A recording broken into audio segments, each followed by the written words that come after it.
भृतहरि उज्जैन के राजा विक्रमादित्य के बड़े भाई थे।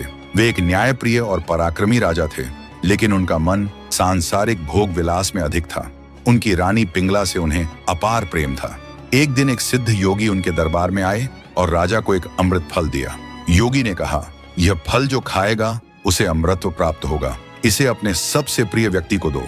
भृतहरि ने वह फल अपनी रानी पिंगला को दिया, क्योंकि वे उससे अत्यधिक प्रेम करते थे। लेकिन कुछ समय बाद भृतहरि को यह जानकर गहरा आघात लगा कि रानी ने वह फल अपने प्रेमी को दे दिया था। इस विश्वासघात ने भृतहरि के जीवन को झकझोर दिया। उन्होंने राजपाट और सांसारिक मोह छोड़ दिया और जंगल की ओर प्रस्थान किया। वहां उन्होंने भगवान शिव की कठोर तपस्या प्रारंभ की। भृतहरि ने प्रतिदिन शिवलिंग पर जल चढ़ाया और ओम नमः शिवाय का जाप किया।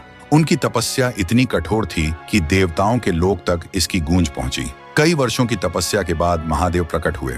भूतों और गणों से घिरे महादेव ने कहा, भृतहरि, मैं तुम्हारी तपस्या से प्रसन्न हूँ, वर मांगो। भृतहरि ने हाथ जोड़कर कहा, भगवान, मुझे मोक्ष का वरदान दीजिए। मैं इस संसार के दुखों और मोह से मुक्त होना चाहता हूँ। महादेव मुस्कुराए और बोले, हे भृतहरि, तुम्हारा यह जीवन केवल तुम्हारे मोक्ष के लिए नहीं है। तुम्हें अभी संसार को सत्य, त्याग और धर्म का संदेश देना है। जब समय आएगा तब तुम मुझे पुनः पुकारना, मैं तुम्हें मोक्ष प्रदान करूंगा। भृतहरि ने महादेव के आदेश को स्वीकार किया और एक सिद्ध योगी बनकर जीवन व्यतीत करने लगे।